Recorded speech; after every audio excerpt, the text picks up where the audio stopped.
Good day mga best! Tampok sa kwentong ito, ang taong dating binubugbog, ngayon ay dinudumog.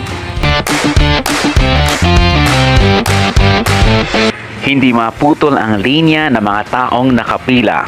Hindi ito rally ng mga aktivista, kundi ng mga taong nahalina sa karisma ng nag-iisang diwata.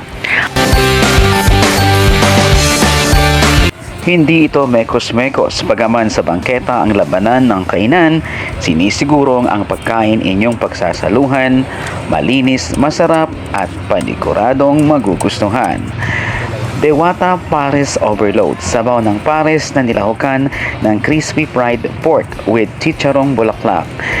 Sa halagang 100 piso, may Pares Overload ka na, unlimited sabaw, unlimited rice, at may soft drinks ka pa. Viral na, trending pa. Tikman na ang Diwata Pares Overload, matatagpuan sa Jokno Boulevard. Bukas 24 oras. Kung may unkabugabol, may diwatang unstoppable. May clearing manotagulan, tuloy ang laban ng isang diwatang minsay sinaktan. Ngayon ay pinipilahan at binabalik-balikan.